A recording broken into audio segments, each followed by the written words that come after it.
প্রধান উপদেষ্টা ডক্টর ইউনূসকে 5 বছর চাই, বা শুধু সেটা না, কিছু হুজুর ওয়াজ করা শুরু করেছিলেন যে তিনি যতদিন বেঁচে আছে এই জমিনে যেন কোনোদিন নির্বাচন না হয়।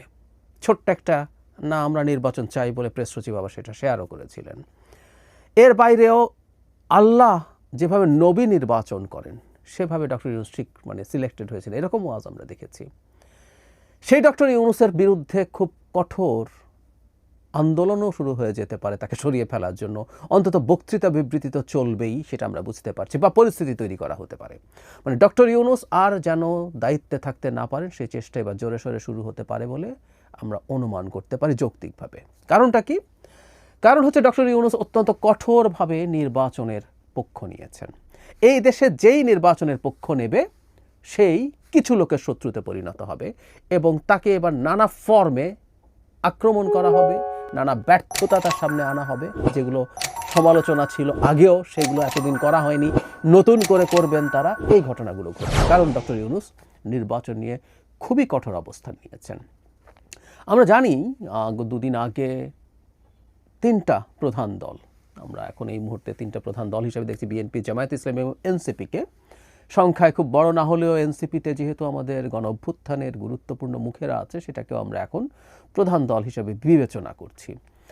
তো এই 3টা দলের সাথে বসার পর প্রধান উপদেষ্টার যে নির্বাচন নিয়ে অবস্থান এবং বক্তব্য, দ্যাট ওয়াজ ভেরি টাফ। আমরা একটু আগে দেখে নিই ব্রিফিংয়ে বেরিয়ে দলগুলোকে কি বলছে। জামায়াতের নায়েবে আমির আবদুল্লাহ মোহাম্মদ তাহের বলেছিলেন, চাঁদাবাজি নিয়ন্ত্রণ করতে না পারা অন্তর্বর্তী সরকার কিভাবে এত বড় নির্বাচন পরিচালনা করবে তার নিয়ে জামায়াতে ইসলামীও শঙ্কিত এবং উদ্বিগ্ন। তিনি আরও বলেন, আগে একদল বাস স্ট্যান্ড দখলে নিত, এখন আরেকটি গ্রুপ নিয়েছে। অন্তর্বর্তী সরকারকে দখলদারের বিরুদ্ধে ব্যবস্থা নিতে দেখা যায়নি।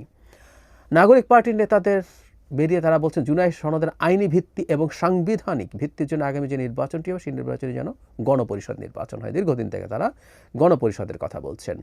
বিএনপির মহাসচিব বলছেন যে নির্বাচন বিলম্বিত করার চেষ্টা করা হচ্ছে, সেটার কোনো সুযোগ নেই, যে তারিখ দেওয়া হয়েছে সেখানেই নির্বাচন হতে হবে।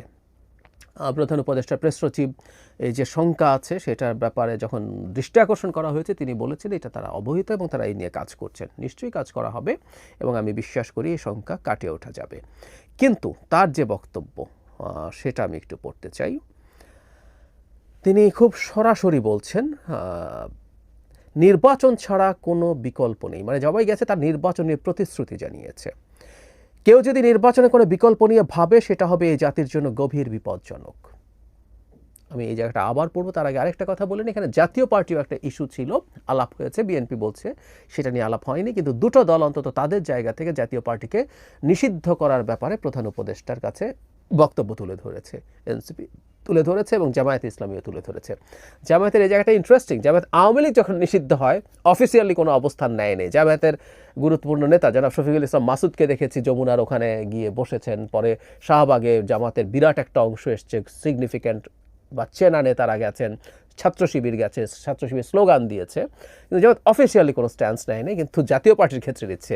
মজাটা হচ্ছে জাতীয় পার্টি কোলাবোরেটর, কিন্তু মেইন অ্যাক্টর না। মেইন অ্যাক্টরের ব্যাপারে তাদের অবস্থান স্পষ্টভাবে অফিসিয়ালি ছিল না, কিন্তু আবার জাতীয় পার্টির ক্ষেত্রে কোলাবোরেটরের ক্ষেত্রে আছে। কেন আছে এটা নিয়ে প্রচুর কথা হয়েছে, প্রচুর কথা বলছি। যাই হোক, মূল ব্যাপারটা বলছি। প্রধান উপদেষ্টা বলছেন নির্বাচন ছাড়া কোনো বিকল্প নাই। কেউ যদি নির্বাচনের কোনো বিকল্প নিয়ে ভাবে সেটা হবে এই জাতির জন্য গভীর উদ্বেগজনক।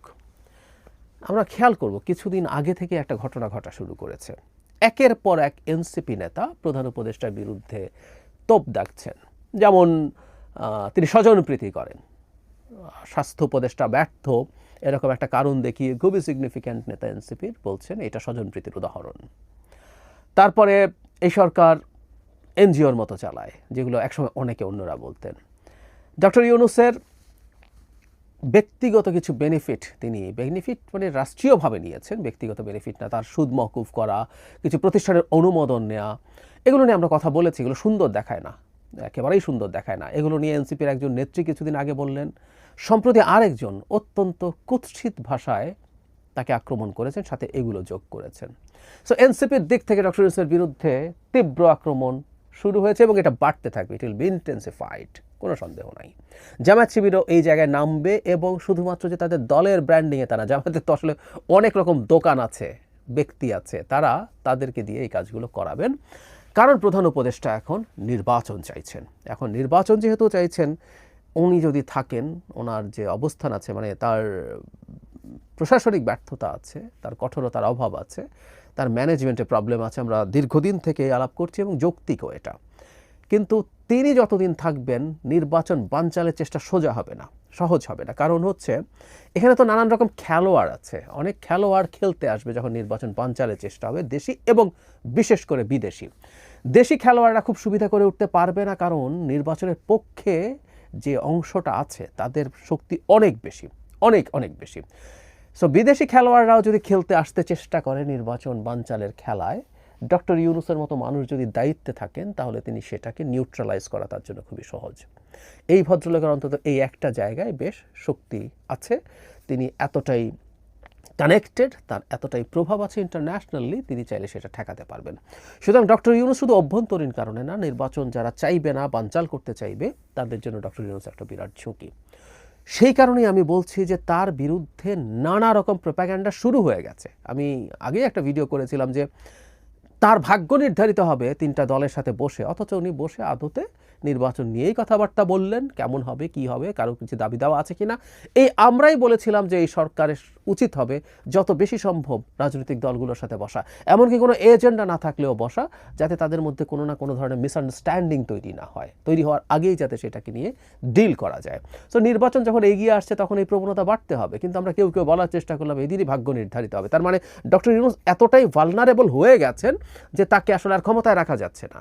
উনি দলগুলোকে যদি কনভিন্স করতে পারেন তিনি ক্ষমতায় থাকবেন, খানিকটা এরকম প্রোপাগ্যান্ডা। এর মধ্যেই প্রধান বিচারপতির সাথে বসছেন, রং দেখানোর চেষ্টা করা হচ্ছে, এখানেও ডক্টর ইউনূস না থাকলে কী হবে সেটা বোঝানোর চেষ্টা। জরুরি অবস্থা জারি করে দিতে যাচ্ছেন, উনি রাষ্ট্রপতির সাথে একটা রুটিন মিটিংয়ে যাচ্ছেন, সেখানেও এইসব করে আদতে ডক্টর ইউনূস আসলে খুব শক্তিশালী অবস্থায় নেই। তার সরকারের ভেতরে যে আরও সরকার আছে, এটা ভুল না, তার সরকারের ভেতরে আসলেই সরকার আছে, সরকারের ভেতরে সরকার থাকে, আসলে একটা গণতান্ত্রিক সরকারের ভেতরেও আসলে থাকে। আমরা খেয়াল করলাম কিছুদিন আগে ডক্টর আসিফ নজরুল এরকম একটা কথা বলে খুবই বিপদে পড়েছেন, অথচ যারা তার সমালোচনা করছেন তাদের আসলে কোনো ধারণাই নাই। সারা পৃথিবীতেই ক্যাবিনেট থাকে, ক্যাবিনেটের বাইরেও একটা কিচেন ক্যাবিনেট থাকে, যেটা তিনি বলার চেষ্টা করেছেন। গণতান্ত্রিক সরকারের মধ্যেও সরকারের ভেতরেও পাওয়ারফুল একটা সেগমেন্ট থাকতে পারে, থাকে, তারা অনেক ক্ষেত্রে পলিসিকে নিয়ন্ত্রণ করতে পারে। সব দেশে পৃথিবীর এটা হয়। তো এখানে ব্যাপারটা আরেকটু ভিন্ন। এখানে ভিন্নটা এই কারণে যে সাধারণত ওই দেশগুলোতে দিনের শেষে প্রধানমন্ত্রী বা প্রেসিডেন্ট সর্বোচ্চ পাওয়ারফুল থাকেন, তারা হয়তো প্রেসিডেন্টকে ইনফ্লুয়েন্স করার চেষ্টা করেন। কিন্তু এই সরকারের ক্ষেত্রে যেটা হয়েছে, অন্য পাওয়ার সেন্টার যেটা আছে তারা সম্ভবত সরাসরি অনেক কাজ করতে পারছেন, যেটা প্রধান উপদেষ্টাকে না জানিয়ে বা প্রধান উপদেষ্টার অনুমতি না নিয়ে, এবং প্রধান উপদেষ্টাও যে তাদেরকে রেস্ট্রিক্ট করবেন সেই কঠোরতা দেখাতে পারছেন না। সুতরাং এটা এক অর্থে বিপজ্জনক। সুতরাং সরকারের একটা অংশ এর মধ্যে জড়িত থাকতে পারে যে প্রধান উপদেষ্টা খুবই ভালনারেবল, বরং ওই নেক্সাসটা যেটা আছে তারাই মূল পাওয়ারফুল ব্যক্তি, এটা প্রতিষ্ঠিত করার চেষ্টা করা হচ্ছে। এবং তাকে এখন ব্যক্তিগত আক্রমণ, এই যে তিনি কি ডক্টর ইউনূস কিছু কাজ করেছেন, রাষ্ট্রীয় অনুমোদন নিয়েছেন, এটা অসুন্দর, সত্যিই অসুন্দর। তার মতো একটা মাপের মানুষের কাছে এটা কোনোভাবেই আমরা গ্রহণ করতে পারি না। কিন্তু তার বিরুদ্ধে এক টাকারও না, এক পয়সার দুর্নীতির অভিযোগ কেউ করেনি, ফিনান্সিয়াল করাপশনের অভিযোগ। কিন্তু তাকে এগুলো সামনে আনা হচ্ছে এবং খুবই কুৎসিত শব্দ ব্যবহার করা হচ্ছে। মানে অতি নিপাট একজন ভদ্রলোক, তার বিরুদ্ধে যখন এই কাজগুলো দায়িত্বশীল মানুষরা করতে শুরু করেন, আরও হবে সামনে, আমি ধারণা করি তারা যারা নির্বাচন বানচাল করতে চান তারা আসলে ছেড়ে যাবেন না, তারা এগুলো কন্টিনিউ করতে থাকবেন। তো এগুলো যখন চলতে থাকবে তখন আসলে অনেকেরই ধারণা, কেউ মনে করেন ডক্টর ইউনূস দায়িত্ব ছেড়ে দিতে পারেন।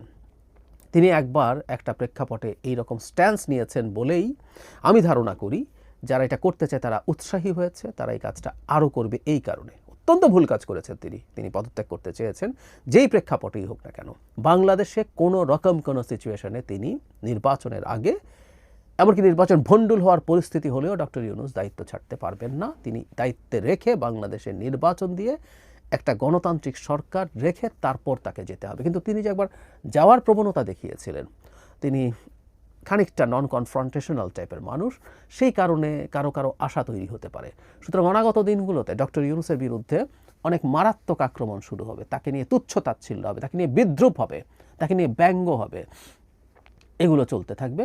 তিনি চলে গেলে তারা তাদের মতো একজন লোক বসাতে চাইতে পারে, সেনাপ্রধানকে সরিয়ে ফেলতে চাইতে পারে, প্রেসিডেন্ট সরিয়ে, মানে দেশ একটা কমপ্লিট কেওস এবং এনার্কির মধ্যে ঢুকে যেতে পারে। এবং এগুলো সবগুলো হবে বিপ্লবের নামে। এলিটের দেশ ভেঙে দিয়ে সাধারণ মানুষের রাষ্ট্র তৈরি করব, নানান রকম চটকদার কথা বলে আদতে মানুষকে নামিয়ে একটা এনার্কি তৈরির চেষ্টা হবে।